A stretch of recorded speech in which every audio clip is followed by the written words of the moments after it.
Do you have like a playbook or an approach when it comes to the monetization process? Yes, I do. What's that like?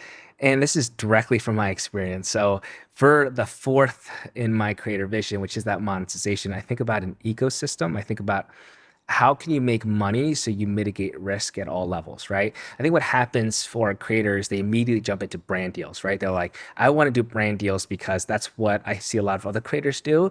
But brand deals are very seasonal, right? And especially if you don't have that large of an audience, it's hard for you to have sustained income. Mm. So I think about my very first monetization pillar to be your one-off product.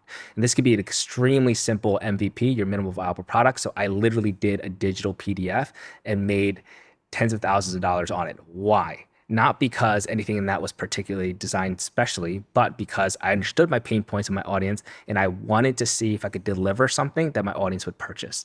It did really well. What was that for you? What was the product? So it was a PDF. guide to academic success. So I talked Okay. to my audience about what do you need help with, and they said they need help with studying, productivity tips, and early career building. I created a 60+ page guide on it, and I was very fortunate. I mean, I made, I think, $30,000 in my first week of it launching, right? And I've never made Nice. that type of money in my entire life. And that was life changing. And I continuously doubled down on it. But one-off products is where I think everyone should How start. much was that when you were selling it? It was, I believe, $39 to start. Yeah. Yep. And then we did promotional stuff on it. So if you imagine like $30,000, that's a lot of sales that you're still getting to try Yeah, and yeah. make that much money. And then I think from that point on, it's what I call ongoing content products, which is basically something that requires much more investment, right? So a lot of courses and communities require this type of effort. And if you are going to do it properly, you need resources, you need capital to make it work, and a lot more new content.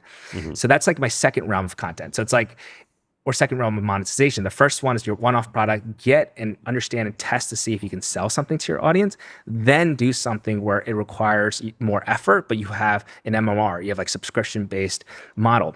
Then you do that. Originally, going back to the first product you release, does it matter if it's a expensive one or a cheap one? I think it depends on how well you know your audience, right? If you know your audience has buying power, then great. You can put $100, $200, $300 product tag on it and that'll be fine. I guess students, Yeah, in your case, they're exactly. not going to fork out thousands of dollars. Exactly. And so I was exactly, that's exactly what it was. But I think it works based on what creator and your audience is. Yeah. And so then I had the one-off, the ongoing content, and then I think about like high value partnerships, right? So partnerships that actually elevate your brand and not just doing any partnership that comes your way.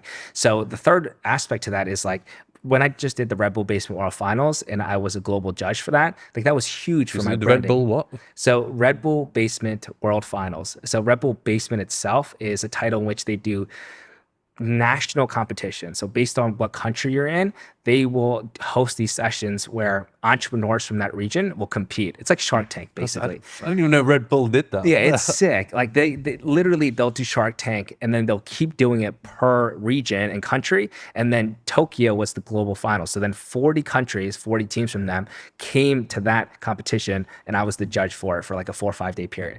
Like that elevated my brand, right? Because I was teaching upon entrepreneurship, I was teaching about content, I was an expert in something, and I was sitting on a panel with some really, really cool people. So that's what I think about like a high value partner, Yeah. something that will actually elevate your brand. Yeah. And then my fourth pillar that I think about in terms of monetization is like reinvestment. I barely use a lot of the money that I've been able to generate. It's just gone straight back into the businesses. It's like, what can I Yeah. do? Yeah, and I'm sure you think Yeah. about that exact same thing. And I think if you can do those four things, one off, ongoing content alongside high value partners, and then reinvestments, you will do well as a creator.